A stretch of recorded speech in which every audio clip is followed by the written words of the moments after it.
Hello, I'm Nick Stair, and this is the St. Louis Gateway Arch. The Gateway Arch, located on the west bank of the Mississippi River, is the largest and one of the most prominent monuments that you can find in the United States. As with every monument, the Gateway Arch is honoring or dedicated to a person or an event. The arch just happens to be dedicated to both. The more known reason for the arch is the honoring of all the brave pioneers who ventured west seeking new opportunities and paving the way for generations to come. The arch, also known as the Gateway to the West, due to its past westward expansion, was built on the Mississippi River because crossing the Mississippi was one of the most influential actions in United States history. It was also situated in St. Louis on the Jefferson National Expansion Memorial because that's where Lewis and Clark were pretty close to when they started their journey due to Louisiana Purchase, which was a very important transaction of land crucial to the growth of the United States. Not only is the arch dedicated to westward expansion and the Louisiana Purchase, it's also honoring two smaller parts of U.S. history. We'll start with the smaller one first. St. Louis was the first civil government west of the Mississippi River. Doesn't seem very important, but seeing that it created a governmental body and didn't just have a self-appointed leader, it was a pretty big step up. The other small and lesser known part is the honoration of Dred Scott and what he went through to help people in the future lessen racism and slaveristic ideas. Dred Scott, who was a slave who caused a bit of a stir from February 1856 through March 1857, was a pretty important guy in United States history. During his time as a slave, his owner, Dr. John Emerson, the person who purchased him from his former owner, Peter Blow, took Scott and his family to Illinois and Wisconsin. This wouldn't have been a big deal except that Illinois and Wisconsin were free states, so by law you would think Scott and his family could just run away and be free, right? Wrong. Well, they didn't, so when they got back to Missouri, Dred Scott realized his mistake and tried to sue Emerson for his freedom. He did have a point, so there was a lot of controversy in that specific case. But in the end, Scott lost because the court ruled that property has no right, and seeing that they thought a slave was property, he had no right to sue his owner and subsequently lost the case. Now that we're past the historical background, we can talk a little about the construction of the arch. Around late 1933, a council created the idea of an arch, or one central figure, a single shaft, a building, an arch, or something else that could symbolize American culture and civilization. The only thing they needed was an architect, so after a contest, they pick a young man by the name of Eero Saarinen, a young Finnish architect, who with great talent created a lasting design that the entire council loved.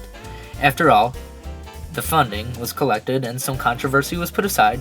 Controversy as citizens thought that using money for this was wasteful. The construction for the arch started in 1959. Finishing at 630 feet tall, the arch is certainly nothing to laugh at. Saarinen not only created a monument that looked good in the eyes of the people, but it also is stable enough to stand in any weather and natural occurrence. With legs that dig 60 feet into the ground, the arch has a very solid base. Being the world's largest arch and the largest man-made monument in America, it can't really sway that much either.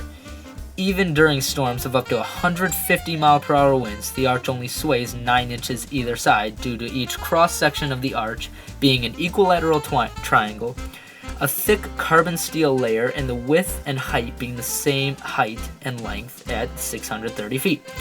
Adding on to the most stainless steel ever used in one architectural project, it's a pretty durable monument. After 2 years of hard labor, 886 tons of stainless steel, 25,980 tons of carbon steel, 42,878 tons of steel, and a total cost of $13 million, in today's money $96,300,000, the U.S. was gifted with one of the most timeless monuments the world has ever seen. When Saarinen created the arch, he didn't really add much about the smaller things. It was more about the bigger picture, like westward expansion, and that's where the rhetorical symbolism comes in. The arch itself, being the architectural project that it is made to look like a gateway to something better. This symbolizes the path and launching point that St. Louis was during the times of westward expansion. This gateway does symbolize Dred Scott and the civil government a bit, though. It shows that Dred Scott and the first civil government paved the way for future generations, in Dred Scott's case, and future Western government, in the government's case, Overall, an arch is a very good way to view something as a trailblazer or gateway to new opportunities. In an appeal to ethos, the arch is used to support the American idea of being the best and outdoing everyone else, plus the importance of St. Louis as a city to the United States. The arch, being the largest arch in the world and easily the most stable, shows other countries that the United States wants to and plans to be the best country out there. And what better than to build an arch, right? Maybe not, but it seemed to work well so far. Still, the tallest and isn't coming down anytime soon. Not only is the arch important, but the city in which the arch is built is also very important. St. Louis, being the 58th most populated city at 318,172, is not just large, but also a very integral part of the United States. The Rome of the West, as known by some people around the world, St. Louis is predominantly Catholic, and knowing that the United States has usually been pretty Christian throughout the years, a large chunk being Catholic, it is plausible to say that St. Louis is a very important place in the United States and in the world. Another important aspect, a rhetorical aspect that is, of the architecture is its use of pathos. Looking at the arch from different views makes it seem like you are welcome because of the likeliness to an open gate. I mean, it foreshadows a message of all are welcome, and seeing that the United States has been called a melting pot of cultures and ethnicities, and what could be better to a foreigner than a big sign saying, "You're welcome here." Another way pathos is affected is by the lack of detail on the arch. Eero Saarinen was going for a larger picture of westward expansion and welcoming, rather than a detailed representation, because truly, sometimes the bigger picture is the better picture. Definitely the overall theme or message that I took from the arch after doing all this work is that anything is possible and everyone is welcome to come help and make it possible. What better place to have an arch than America, a place built on group work and people helping other people, rather than just a singular movement or just one person.